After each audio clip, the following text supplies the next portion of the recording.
سابق army chief general retired Qamar Javed Bajwa کے بڑے انکشافات سامنے آئے ہیں۔ سینئر صحافیوں کو دیے گئے انٹرویو میں بڑے بیانات سے ہلچل مچ گئی ہے۔ نیوز کے پروگرام صحافی میں انکشافات کرتے ہوئے شاہد میتہ نے انٹرویو کا احوال بتایا۔ دوران گفتگو سابق آرمی چیف نے کہا کہ عمران خان شیخ رشید سب سے بڑے جھوٹے ہیں۔ عمران خان ملک کے لیے خطرناک تھے، کسی بھی فورم پر سابق وزیر اعظم کی تعریف نہیں کی۔ ڈی جی ISI بہت سے ایسے کام کر رہا ہوتا ہے جس کا آرمی چیف کو بھی علم نہیں ہوتا۔ مطیع اللہ جان کو بھونڈے طریقے سے اٹھایا جس پر جنرل فیض کی کلاس لی اور پھر میں نے ہی اسے چھڑوایا۔ فوج کے سابق سربراہ نے دیگر صحافیوں کے بارے میں بھی کئی انکشافات کیے۔ اوریہ مقبول جان سے متعلق جنرل قمر جاوید باجوہ نے کہا کہ وہ اتنا بڑا جھوٹا ہے جس سے پہلے میرے بارے میں خواب میں بشارت ہوتی تھی، اب خلاف ہو گیا۔ اسی سارے معاملے پر بات کرنے کے لیے اس وقت ہمارے ساتھ موجود ہیں سینئر صحافی اور تجزیہ کار مطیع اللہ جان۔ مطیع، آخر کار ایک بہت بڑا انٹرویو دیا گیا ہے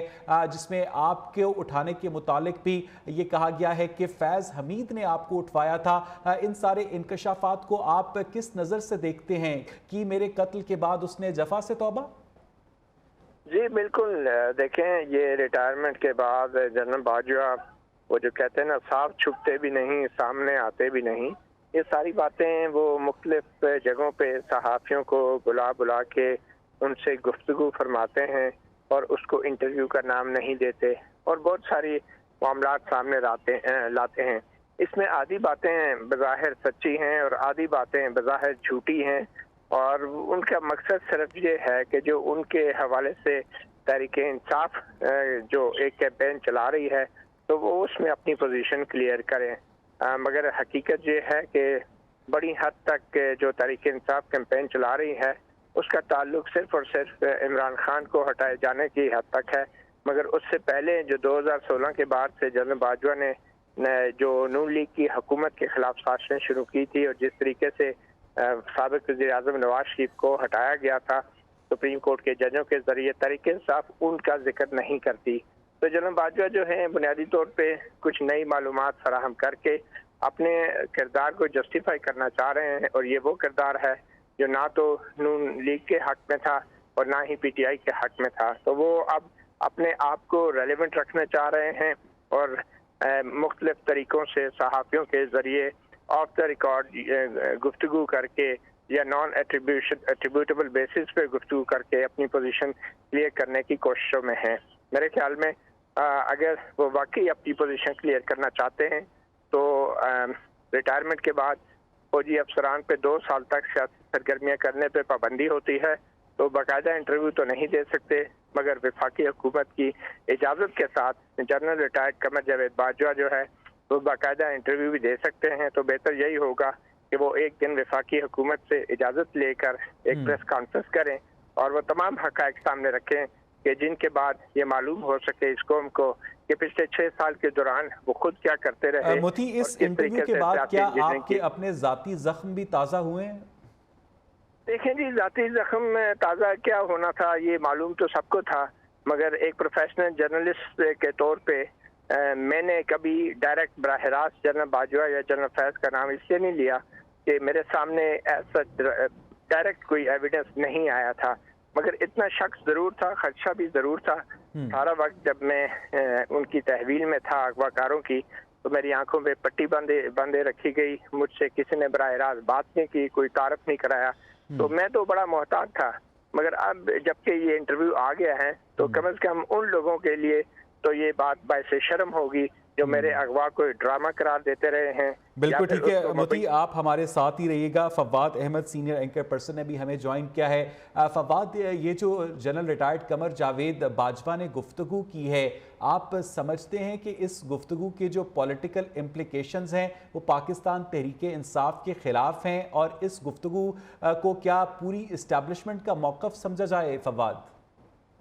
نہیں جی، قمر جاوید باجوہ صاحب ایک ریٹائرڈ جنرل ہیں اور وہ آزاد ہیں ان تمام باتوں کے لیے کہ جس کے اندر پاکستان کے سیکیورٹی معاملات کے علاوہ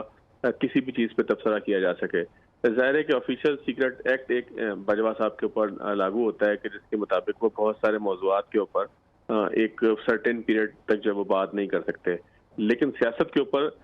وہ جو بات جس طریقے سے کر رہے ہیں ظاہر ہے اس کو روکا نہیں جا سکتا، کیونکہ شاہد میتلا صاحب کی ان کی ایک نجی محفل کے اندر ملاقات ہوئی، جاوید چودھری صاحب کی اور ان کی ایک نجی ملاقات تھی جس کو صحافیوں نے پھر بعد میں کوٹ کیا. تو باجوہ صاحب کے پاس ایک یہ گراؤنڈ موجود ہے، ایک راستہ موجود ہے کہ کس طریقے سے وہ اپنے آپ کو کلیریفائی کر سکیں، کیونکہ ابھی تک تو یک طرفہ الزامات ان کے اوپر عمران خان صاحب لگاتے رہے ہیں. حضرت علی کا ایک قول تھا کہ جس پہ احسان کرو اس کے شر سے بچو.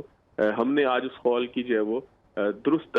تشریح دیکھی کہ کس طریقے سے عمران خان صاحب کے ایک ایک کام کے اندر جنرل قمر باجوہ صاحب پورے ادارے کو ملوث کرتے رہے، اور اس کے باوجود بھی خان صاحب آج انہی کے حوالے سے الزامات کی بوچھاڑ بھی کرتے ہیں. صرف اس لیے بوچھاڑ کرتے ہیں کہ جب ان کے اوپر مشکل وقت پڑا تو اس دفعہ جنرل باجوہ جو ہے وہ تشریف کی فواد، آپ کو لگتا ہے کہ یہاں پر یہ جو لفظ احسان ہے، اس طرح سے ایک سرکاری ملازم کی سیاست میں جو مداخلت ہے، وہ تو اپنے اندر ایک اعتراف جرم ہے؟ حالات اتنے نازک ہیں. میں متی صاحب کا انجام بھی ہمارے سامنے ہے کہ متی صاحب نے جب بات کی تو اس کے بعد ان کا کیا معاملات نکلے، اور پاکستان میں جو آزادی اظہار کے معاملات ہیں، میں اس کے بعد یہ نہیں سمجھتا کہ مجھے اس معاملے کے اوپر کہ جنرل قمر جاوید باجوہ کس طریقے سے جنرل فیض کے اوپر سارے معاملات ڈال رہے ہیں یا نیچے کے لوگوں کے اوپر الزامات ڈال رہے ہیں، میں اس کے اوپر لب کشائی کرنا بہتر نہیں سمجھتا. کیونکہ پاکستان میں آزادی اظہار کی وہ صورتحال نہیں ہے کہ جہاں آپ یہ تمام باتیں کرنے کے بعد بہت آسانی کے ساتھ جو ہے وہ ٹی وی کے اوپر دوبارہ اپیئر بھی ہوتے رہیں اور جو ہے وہ خیریت کے ساتھ بھی کام کرتے رہیں. تو آپ نے میرے ساتھ جن پینلسٹ کو بٹھایا ہوا ہے ان سے سیکھنا چاہیے. ان سے سیکھا میں نے یہی ہے کہ بہت سارے موضوعات ایسے ہیں کہ جس کے اوپر ہمیں غیر ضروری طور پر بات نہیں کرنی چاہیے. اور اب جنرل باجوہ صاحب کا جو معاملہ ہے، میں بڑے واضح الفاظ میں کہوں کہ جس طریقے سے انہوں نے جنرل فیض کو تمام چیزوں کا ذمہ دار اور نیچے والوں کو تمام چیزوں کا ذمہ دار قرار دیا، بہرحال وہ میری سمجھ میں نہیں آیا. ہو سکتا ہے کہ میری سمجھ